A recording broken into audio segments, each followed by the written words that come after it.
할렐루야. 5월 18일 목요일 새벽 기도를 시작하겠습니다.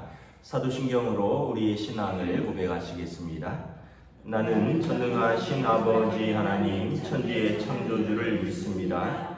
나는 그의 유일하신 아들 우리 주 예수 그리스도를 믿습니다. 그는 성령으로 잉태되어 동정녀 마리아에게서 나시고 본디오 빌라도에게 고난을 받아 십자가에 못 박혀 죽으시고 장사된 지 사흘 만에 죽은 자 가운데서 다시 살아나셨으며 하늘에 오르시어 전능하신 아버지 하나님 우편에 앉아 계시다가 거기로부터 살아있는 자와 죽은 자를 심판하러 오십니다. 나는 성령을 믿으며 거룩한 교회와 성도의 교제와 죄를 용서받는 것과 몸의 부활과 영생을 믿습니다. 아멘. 찬송가 10장 찬양하시겠습니다. 찬송가 10장입니다. 전능왕 오셔서 주 이름 찬송케 하옵소서. 영광과 권능의 성부여 오셔서 우리를 다스려 주옵소서. 강생한 성자여 오셔서 기도를 들으소서. 택하신 백성들 복내려 주시고 거룩한 마음을 주옵소서. 위로의 주 성령 오셔서 큰 증거 주옵소서. 전능한 주시여 각 사람 맘에서 떠나지 마시고 계시소서.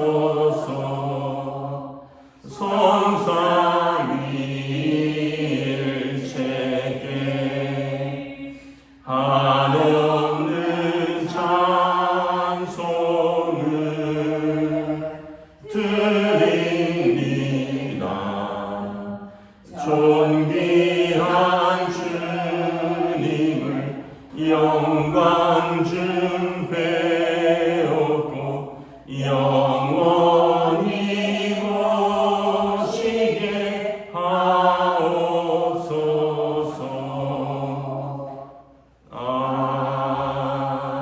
아멘. 오늘 우리 주신 하나님 말씀은 구약성경 사무엘하 19장 9절에서 15절까지 말씀입니다. 구약성경 사무엘하 19장 9절에서 15절까지 말씀입니다.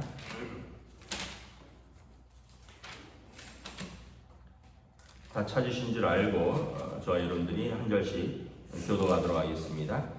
사무엘하 19장 9절에서 15절입니다. 이스라엘 모든 지파의 백성들이 변론하여 이르되 왕이 우리를 원수의 손에서 구원하여 내셨고 또 우리를 블레셋 사람들의 손에서 구원하셨으나 이제 압살롬을 피하여 그 땅에서 나가셨고 우리가 뒤로 밀고 우리를 다스리게 한 압살롬은 싸움에서 죽었거늘 이제 너희가 어찌하여 왕을 도로 모셔올 일에 잠잠하고 있느냐 아니라 다윗 왕이 사독과 아비아달 두 제사장에게 소식을 전하여 이르되 너희는 유다 장로들에게 말하여 이르기를 왕의 말씀이 온 이스라엘이 왕을 왕궁으로 도로 모셔오자 하는 말이 왕께 들렸거늘 너희는 어찌하여 왕을 궁으로 모시는 일에 나중이 되어 있느냐? 너희는 내 형제여 내 나중에 이르려 하셨다고. 너희는 또 아마샤에게 이르기를 너는 내 권력이 아니냐 내가 요압을 항상 내 앞에서 주의관이 되지 아니하면 하나님이 내게 벌 위에 벌을 내리시기를 바라노라 하셨다 하라 하여 모든 유다 사람들의 마음을 하나같이 기울게 하며 그들이 왕께 전가를 보내어 이르되 당신께서는 모든 구하들과 더불어 돌아오소서 하니라.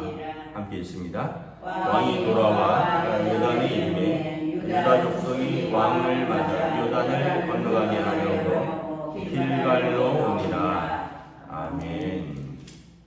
할렐루야. 오늘 또 새날을 우리에게 주셨습니다. 우리 주님의 은혜와 평강이 가득하시기를 축복합니다. 저는 이제 제주도에서 컨퍼런스가 있어서 이제 어제까지 하고 어제 돌아왔습니다. 이제 뭐 코로나 이후에 또 이 시대의 어떤 교회와 또 이 시대의 어떤 우리가 뭐 예배와 또 이런 준비 여러 가지를 이렇게 뭐 배우고 또 뭐 토론하고 뭐 그런 시간들이었습니다. 오늘 말씀은 이제 다윗과 압살롬의 이제 반란군을 다윗의 군대가 완전히 무너뜨렸죠. 사실 압살롬이 아들이었지만 또 한편으로는 반란군이죠. 결국은 하나님께서 이제 다윗 편에 서 있다는 것이 증명이 되었고요. 오늘 본문에 보면 이제 이스라엘 사람들이 이제 다윗을 다시 왕으로 모셔오느냐로 이제 논쟁을 벌입니다. 9절에 보면 이스라엘 모든 지파의 백성들이 변론하여 이르되, 이 변론하다라는 말은 격렬하게 논쟁한다는 겁니다. 두 가지 이야기를 하는데요. 다윗이 우리 왕이다 하는 사람들이 있습니다. 왕이 우리를 원수의 손에서 구원하여 내셨고 또 우리를 블레셋 사람들에서 손에서 구원하셨으나 이제 압살롬을 피하여 그 땅에서 나가신 그 왕을 모셔오자는 거죠. 또 한편으로는 어떤 사람들은 뭐라고 변론하냐 하면 우리가 기름을 부어 우리를 다스리게 한 압살롬이 싸움에서 죽었다라는 거죠. 그러니까 압살롬 편에 섰던 사람들은 우리가 기름을 부어서 세운 왕이었던 압살롬이 죽었으니 이제 어찌하겠느냐 이러면서 이제 이스라엘의 지파들이 나뉘어서 격렬하게 논쟁을 했던 것 같습니다. 그래서 이제 결론은 그럼 뭐 우리가 기름을 부어 세웠던 압살롬은 죽었으니 원래 기름 부었던 다윗을 왕으로 모셔오자 이렇게 결론이 난 거죠. 우리가 이제 여기서 한 가지 깨닫는 것은 뭐냐 하면 어떤 시대의 혼란 속에서 사람들이 착각하고 있다는 거예요. 우리가 기름을 부었다라는 겁니다. 자기들이 왕을 세웠다는 거예요. 여러분, 이스라엘의 왕은 하나님이 기름 부으시는 사람입니다. 하나님께서 기름을 부으시고 하나님이 세운 거죠. 압살롬은 스스로 기름을 부은 거예요. 압살롬은 사람들을 선동해서 스스로 왕이 된 사람입니다. 하나님의 질서와 또 하나님의 뜻을 거스른 건데 이런 혼란 속에서 사람들도 혼란스러워하는 거죠. 우리가 기름을 부어 세운 왕이 압살롬이 죽었다. 이제 어떻게 하느냐라는 겁니다. 오늘 이 시대가 이렇게 좀 혼란스러운 속에서 사람들이 혼란스러운 상황에 휩쓸려 가고 있습니다.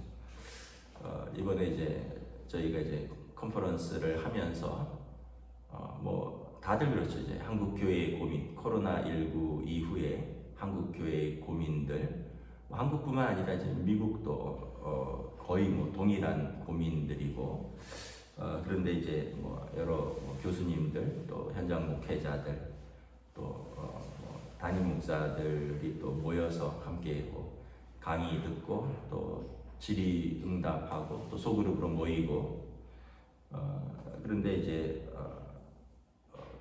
결론은 이제 뭐 여러 가지 코로나라는 우리가 예상치 못한 현상들도 있고 또 우리가 이 시대가 포스트 코로나 이후에 탈종교화 어떤 특별한 종교를 가지려고 하지 않는 그런 현상들이 젊은 사람 사이들에 있다는 거예요. 그럼에도 불구하고 이제 우리가 어떤 여러 가지 연구와 또 우리의 토론과 반성을 통해서 내린 결론은 뭐냐면 1세대의 올바른 신앙의 모습들이 서 있지 않기 때문에 2세대가 올바로 서지 못하고 2세대가 올바로 서지 못하니까 3세대가 서지 못한다는 거예요. 결론은 이제 누구 탓이다. 요즘 시대가 그렇다. 또는 그런 코로나 상황이었다. 이런 것에서 원인을 찾고 거기에다 핑계를 돌리는 것보다 1세대인 우리가 올바로 신앙생활을 했느냐. 아브라함의 하나님이 이삭의 하나님이 되고 이삭의 하나님이 야곱의 하나님이 되어야 되는데 왜 아브라함의 하나님하고 이삭의 하나님에서 50%가 떨어지고 이삭의 하나님에서 야곱의 하나님으로 갈 때 또 50%가 떨어져서 아브라함에서 야곱으로 갈 때 그대로 이어져야 되는데 왜 4분의 1 토막이 나느냐. 결국은 우리 1세대들이 아브라함의 하나님으로서의 올바른 신앙생활을 하지 못했다라는 것이 이번 좀 컨퍼런스에서 우리의 결론이었습니다. 그래서 미안하지만 우리 목회자들과 우리 부모님들의 책임이라는 거예요. 여러분들이 제대로 자녀들을 안 가르쳤다는 거예요. 우리 목회자들이 하나님 앞에서 올바른 말씀을 선포하지 못했다는 거예요. 이게 시대가 그랬습니다. 코로나라는 그런 상황이 그랬습니다. 이 시대의 아이들이 그렇습니다. 이 시대의 교육이 그렇습니다. 그렇게 하기 전에 먼저 우리가 1세대들이 하나님 앞에서 올바로 섰느냐라는 거죠. 그래서 한국 교회를 반성하고 또 한국 교회의 기존 어떤 신앙 생활을 했던 분들, 목회자들, 또 우리 죄송하지만 여러분들 교회 안에서 여러 가지 분쟁, 다툼, 세습 여러 가지 문제들을 자녀 세대에 고스란히 보여주고 이것을 물려주고 또 부모 세대는 우리는 기도할 테니까 너네는 공부만 해라 하면서 아이들에게 신앙교육을 제대로 하지 않았고 하나님을 제대로 알려주지 않았고 그 결과가 2세대에서 부모 세대에 비해서 50% 이상 떨어지고 3세대로 가서는 더 그 부모로부터 배운 자녀들이니까 또 멀어지고 또 떨어진 것이다. 이런 결론들을 내렸습니다. 우리가 여러분 다시 한번 하나님의 질서와 하나님 앞에서 우리 자신을 돌아보아야 되는 거죠. 지금 이스라엘의 상황이 지금 이런 혼란스러운 속에서 어떤 사람들은 하나님께서 세우신 왕을 다시 모셔오자 하는 사람들이 있고, 야, 우리가 세웠던 왕이 압살롬이 죽었는데 이제 우리는 어떻게 하느냐. 격렬한 논쟁 끝에 방법이 있느냐. 다윗 왕을 다시 모셔오자라고 이렇게 내린 거죠. 마치 이 시대의 혼란스러운 상황과 비슷한 것 같습니다. 11절에 다윗 왕이 이 소식을 전해 들었습니다. 그런데 아직까지도 다윗 왕을 모셔오자는 구체적인 움직임이 없었던 것 같아요. 11절에 보면 다윗이 사독과 아비아달 그 두 제사장이 압살롬이 그 당시 이제 점령하였던 궁에 머물러 있었죠. 사독과 아비아달 두 제사장이 소식을 전합니다. 너희는 유다 장로들에게 말하여 이르기를 왕의 말씀이 온 이스라엘이 왕을 왕궁으로 도로 모셔오고자 하는 말이 왕께 들렸거늘 너희는 어찌하여 왕을 궁으로 모시는 일에 나중이 되느냐. 유다 장로들은 유다 지파를 말하는 겁니다. 다윗 왕의 출신 지파입니다. 다윗 왕이 유다 지파 출신이고요. 그리고 다윗 왕이 헤브론에서 이스라엘의 통합 왕이 되기 전에 7년 반을 왕으로 다스릴 때 이 출신 지파가 다윗 왕의 배경이 되었었죠. 그런데 압살롬이 어디에서 왕이 되었다고 선포했냐면 헤브론에서 선포했습니다. 그리고 압살롬이 자기 지파를 등에 업고 쉽게 얘기하면 유다 지파가 제일 먼저 다윗 왕을 배신한 것이었습니다. 다윗 왕이 그들에게 명분을 주는 거예요. 지금 이스라엘의 온 이스라엘의 12지파가 왕을 왕궁으로 모셔오고자 하는데 너희는 어찌하여 지금 잠잠하느냐? 너희가 유다 지파 아니냐? 너희가 제일 먼저 왕을 모셔와야 하는 지파 아니냐? 그런데 너희가 제일 먼저 등을 돌린 사람들 아니냐? 너희는 앞으로 어떻게 할 것이냐? 12절에 보면 너희는 내 형제여 내 골류가 아니냐? 다윗 왕이 유다 지파 출신이라 그랬죠. 그래서 지금 올바른 선택을 하라는 겁니다. 어찌하여 왕을 모셔오는 일에 나중이 될 것이냐? 라고 말합니다. 그리고 유다 지파 출신의 아마샤 장군에게 전하라는 겁니다. 아마샤는 누구냐면 압살롬의 편에 서서 싸웠던 군대 장관입니다. 그에게도 다시 말하면 명분을 주고 앞장서라는 거죠. 아마샤에게 말하기를 너는 내 고륙이 아니냐? 뭐 유다 지파는 다 고륙 친척이죠. 내가 요압을 이어서 내 앞에서 주의관으로 삼았는데 너가 지금 압살롬 편에 서 있었다는 거죠. 그리고 압살롬이 죽었으니 너는 지금 어떻게 할 것이냐? 아마 유다 지파의 리더 중에 한 사람이었고 그가 아마 어찌할 바를 지금 모르고 있었던 것 같습니다. 그에게 어느 편을 선택할지 뭐 경고라면 경고고 명분이라면 명분을 주는 거죠. 너가 요압을 이어서 장군이 될 사람 아니냐? 오늘날 올바로 선택을 하라라는 겁니다. 그랬더니 이제 14절에 유다 사람들의 마음이 다시 다윗으로 향합니다. 뭐 그런 마음이 있겠죠. 두 가지 마음이 있겠죠. 야, 우리가 제일 먼저 배반을 했는데 다윗이 우리 지파 출신이지만 돌아오면 우리가 진멸당하지 않겠느냐. 뭐 쉽게 얘기하면 반역군의 제일 앞장섰던 사람들이니까 그런 두려움이 있었고 그래서 또 다른 지파들이 다윗 왕을 모셔오자 하니까 야, 뭐 도망을 가든지 또 싸워야 되든지 뭐 자결을 해야 되든지 그런데 다윗 왕이 그들에게 명분을 주는 거죠. 너희가 앞장서서 왕을 모셔오는 일에 제일 앞장서라. 그 얘기는 이제 화해의 제스처고 또 용서의 제스처고 또 어떤 요즘으로 말하면 탕평 이제 반대파도 이제 끌어안는 그런 거죠. 그러자 이제 유다 지파 사람들이 왕에게 전가를 보냅니다. 당신께서 모든 부하들과 더불어 돌아오소서. 그리고 왕이 돌아올 때 요단강을 건널 때 유다 족속이 제일 먼저 왕을 맞이하려고 요단을 건너가고 그 앞을 맞이하는 것을 보게 됩니다. 우리가 이제 두 가지를 알 수 있는데 첫째는 뭐냐면 다윗 왕의 성품입니다. 다윗 왕은 보면 참 온유한 사람입니다. 사실은 괘씸하기야 이를 데가 없겠죠. 아들을 도왔지만 사실은 반역군의 수계를 도운 거 아니에요. 그리고 그들과 함께 자기 쉽게 얘기하면 정부군과 쿠데타군이 싸운 건데 쿠데타군이 노린 것은 자기 목숨입니다.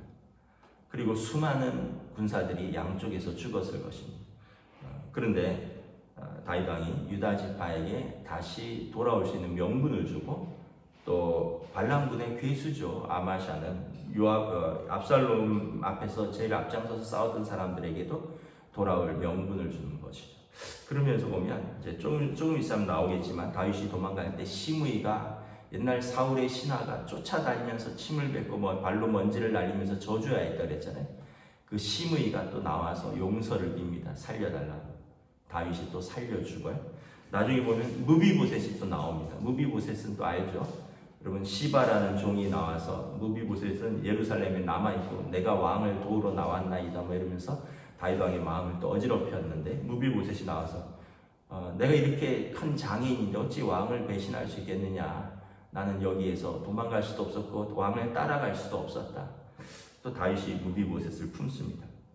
이런 걸 보면 다윗 왕은 참 온유한 성품이다라는 것을 알 수 있어요. 근데 또 한편으로는 이런 부분 때문에 다윗 왕의 사람들이 섭섭할 겁니다. 요압이라든가 다윗 왕 편에서 도망다니면서 그들과 싸웠던 사람들이 아니 뭐 쉽게 얘기하면 신상필벌해야 되는 거 아니냐. 발람군은 처단하고 또 그 쉽게 얘기하면 우리로 옛날 조선시대로 말하면 삼족을 멸하고 그 머리를 성문 앞에 달아서 모든 사람들로 하여금 뭐 이런 일벌백계로 삼아야 되지 않겠느냐 이런 마음들이 있습니다. 어제 본문이지만 압살롬이 죽으니까 다윗이 굉장히 슬퍼하죠. 내 아들아, 내 아들아, 내 아들 압살롬아, 내가 죽었더라면 내 아들아, 내 아들아. 그랬더니 요압 장군이 왕 앞에 나와서 불만을 표시하죠.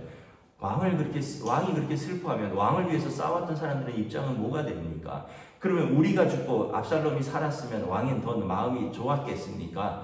어찌하여 왕이 압살롬을 위해서 그렇게 슬퍼하면 왕을 위해서 싸웠던 군사들과 신하들은 그 마음은 어떻게 합니까? 뭐 이렇게 해서 왕이 다시 또 마음을 돌이키고 또 그렇게 하죠. 그러니까 결국은 이제 또 이런 어떤 다윗의 온유함을 또 다른 사람들이 볼 때는 또 우유부단함으로 받아들일 수도 있고, 또 자기 편은 또 섭섭할 수도 있고, 모든 것은 이제 동전의 양면이 있는 것이죠. 그러나 이제 우리는 항상 우리가 완전할 수도 없고요, 우리가 완전히 공의로울 수도 없고, 우리가 완전히 사랑의 사람도 아니고, 우리는 항상 하나님의 사랑과 하나님의 공의를 배워가는 거예요. 여러분 그렇지 않습니까? 여러분들이 부모인데 저도 부모고, 우리가 우리 자녀들에게 완전한 사랑을 베풀었나요? 하나님의 사랑을 따라가지만 항상 부족한 사랑이죠. 우리가 우리 자녀들을 완전하게 공의로 가르쳤습니까? 우리가 완전한 공의로 가르쳤다면 우리 아이들이 또 하나님 앞에서 완전히 섰겠죠. 그런데도 또 우리는 또 그렇지도 못했죠. 우리는 항상 부족한 사람, 부족한 부모고, 완전한 사랑도 완전한 공의도 가르치지 못했고, 그런데 마음은 항상 하나님 앞에서 완전한 사랑과 완전한 공의를 닮아가고 배워가고 추구하려고 하는 사람들이죠. 다윗 왕을 보면 항상 부족함 가운데 그래도 하나님께서 그를 또 편에 서주시고 그를 또 도와주시고 그에게 은혜를 베푸시는 걸 볼 수 있고요. 그럼에도 불구하고 다윗 왕의 가정에도 문제가 생기고 다윗 왕의 통치에도 또 이런저런 문제가 생기고 있는 것을 바라봅니다. 우리가 다시 한번 이 시대를 살아가면서 결국은 우리의 지혜, 우리의 능력이 아니라 항상 결론은 버킹검입니다. 결론은 예수 그리스도. 예수님께서 오시면, 예수님께서 함께 하시면, 성령님이 우리 안에 내주하시면, 그 성령님의 음성에 우리가 순종하면 우리의 부족함을 풍성히 채우시고 우리의 연약함을 강하게 하시며 또 우리를 진리 가운데로 인도하시는 하나님 아버지의 마음, 예수 그리스도의 사랑, 성령님의 진리의 인도하심이 우리와 함께하여 주실 줄 믿습니다. 기도하겠습니다. 하나님 은혜를 감사합니다. 이제 압살롬 군대의 반역이 실패하고 다윗 왕이 돌아오는데, 다윗 왕도 그렇고 이스라엘 지파들도 그렇고 우리가 다윗 왕에게 등을 돌렸던 사람들은 이제 어찌할 것인가? 다윗 왕 편에 섰던 사람들을 이제 저 사람들은 어찌할 것인가? 여러 가지 혼란 속에서 다윗 왕은 모두를 품는 것을 선택합니다. 특별히 유다 지파에게 명분을 주고 또 압살롬 편에 서서 제일 앞장서서 싸웠던 아마샤에게 돌아올 수 있는 명분과 또 제일 먼저 다윗 왕을 모셔오라고 하는 또 다윗 왕의 그런 온유함과 이런 정책 속에서 또 다시 이스라엘은 또 질서를 잡아가고 자리를 잡아가는데, 한편으로는 또 이것들이 나중에 다윗 왕을 위해서 앞장서서 싸웠던 사람들의 마음에 섭섭함이 생기고 또 올바른 공의가 과연 또 무엇인가라는 또 논쟁이 생기고 또 이로 인하여 또 어려움도 생기고, 또 돌아보면 우리 인생은 항상 우리의 부족함 속에서 결국 하나님의 뜻은 무엇일까, 하나님의 질서는 무엇인가를 항상 고민하며 또 붙들어가는 순간들 속에서 우리의 연약함과 허물이 드러나고 또 우리의 부족함과 또 결국 우리가 주님 앞에 무릎 꿇을 수밖에 없는 연약한 존재라는 사실을 고백하지 아니할 수 없습니다. 그럼에도 불구하고 다윗은 또 하나님을 신뢰했고 또 하나님 앞에 무릎 꿇었고, 그리하여 다윗을 하나님 마음에 합한 사람, 여러 가지 면을 종합하여 볼 때 하나님 뜻에 순종하고자 애썼던, 하나님의 뜻에 합당하고자 애썼던 다윗을 향하여 성경은 하나님 마음에 합한 사람이라고 평가한 것을 바라봅니다. 오늘 또 우리들이 다시 한번 하나님 앞에서 무릎 꿇고 하나님의 뜻은 무엇인가, 또 하나님의 질서 속에서 우리가 어떻게 순종해야 할 것인가, 그리고 하나님께서 성령께서 우리를 어떻게 인도하여 가시는가, 우리가 민감하게 귀를 기울이고 또 순종할 수 있는 지혜를 더하여 주시옵소서. 감사를 드리오며 우리 주 예수 그리스도 이름으로 기도드리옵나이다. 아멘. 하늘에 계신 우리 아버지의 이름을 거룩하게 하시며 아버지의 나라가 오게 하시며 아버지의 뜻이 하늘에서와 같이 땅에서도 이루어지게 하소서. 오늘 우리 일용할 양식을 주시고 우리가 우리에게 잘못한 사람을 용서하여 준 것 같이 우리 죄를 용서하여 주시고 우리를 시험에 빠지지 않게 하시고 악에서 구하소서. 나라와 권능과 영광이 영원히 아버지의 것입니다. 아멘.